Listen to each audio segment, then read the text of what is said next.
Coba lihat, di sekeliling kita banyak sekali energi.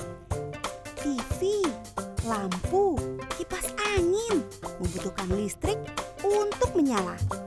Ibu juga membutuhkan gas untuk memasak. Mobil dan motor juga membutuhkan bensin untuk dapat bergerak. Sepeda juga membutuhkan energi untuk bisa bergerak. Dari mana? Ya dari tenaga kayuhan kamu. Ketika kamu makan, kamu juga mendapatkan energi yang bisa kamu gunakan untuk bermain maupun belajar.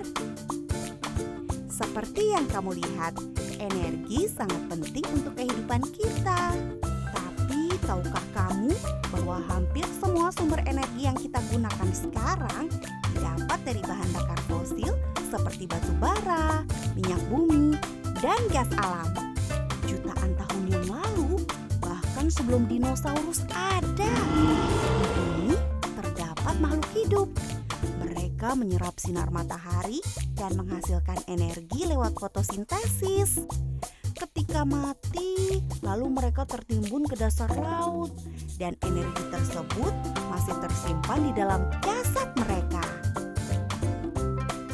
Jutaan tahun kemudian, energi dari sinilah yang kita pakai saat ini dalam bentuk batu bara, minyak bumi, dan gas alam.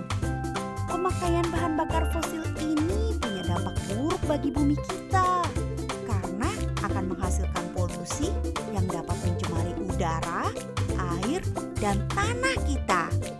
Dan juga membuat bumi kita semakin panas. Berita terburuknya, bahan bakar fosil ini jumlahnya sangat terbatas. Sehingga kalau kita gunakan terus-menerus akan habis suatu saat. Menyeramkan bukan?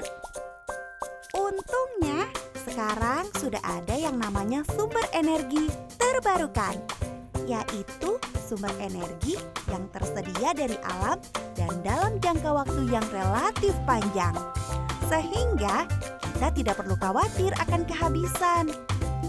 Yuk kita kenali sumber energi ini satu persatu. Energi surya. Tahukah kamu, ternyata sinar matahari selain sering digunakan ibu untuk menjemur baju, dapat kita manfaatkan sebagai sumber energi. Yuk kita lihat cara kerjanya. Pertama, panel surya akan menyerap sinar matahari. Semakin terang sinar matahari, semakin besar energi yang bisa dimanfaatkan.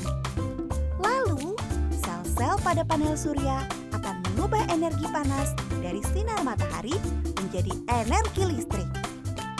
Listrik tersebut dapat kita gunakan untuk menyalakan alat elektronik di rumah kita. Dengan teknologi yang ada sekarang, dua panel surya dengan ukuran masing-masing sebesar papan tulis kita di kelas dapat menghasilkan energi yang dapat memenuhi kebutuhan listrik lebih dari satu rumah. Energi angin. Angin selain bisa kita gunakan untuk bermain layangan, juga bisa kita manfaatkan menjadi sumber energi. Yuk kita lihat caranya. Pertama, angin yang tertiup kencang akan memutar baling-baling pada kincir angin. Sama seperti kita meniup baling-baling kertas. Baling-baling ini akan terhubung dengan roda gigi yang fungsinya akan mempercepat putaran dari baling-baling. Dari roda gigi itu akan terhubung ke generator yang fungsinya mengubah energi gerak itu menjadi energi listrik. Energi listrik dari tenaga angin ini dapat memenuhi kebutuhan listrik di rumah kita sehari-hari. Energi arus air.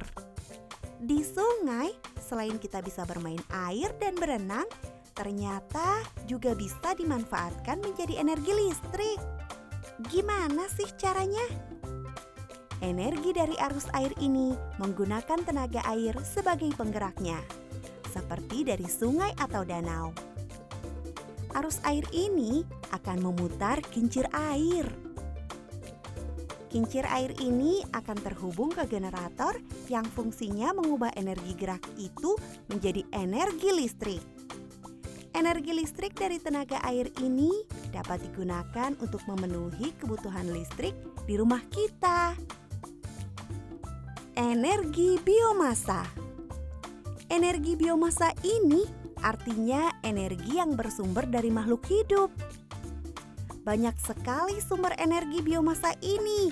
Contohnya kotoran hewan ternak, limbah pertanian, limbah hutan, sampah sisa makanan.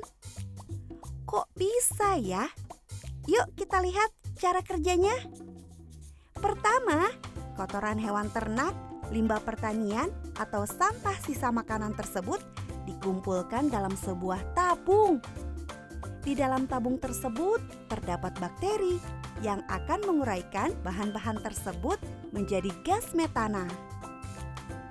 Gas metana ini akan ditampung pada tabung penyimpanan gas yang siap menjadi bahan bakar, seperti untuk memasak dengan kompor atau menjadi energi listrik yang dihasilkan lewat generator. Lalu, bahan sisa proses ini pun dapat dimanfaatkan menjadi pupuk untuk menyuburkan tanaman. Sangat bermanfaat ya. Jadi, banyak sekali kan sumber energi terbarukan di sekitar kita?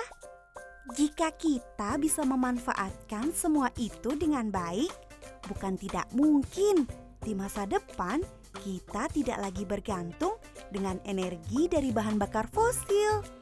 Sehingga sambil menikmati energi listrik yang dihasilkan, bumi kita pun juga akan lebih terjaga. Seru kan teman-teman? Yuk kita belajar lebih giat lagi agar di masa depan kita bisa mengelola energi-energi terbarukan ini dengan semakin baik.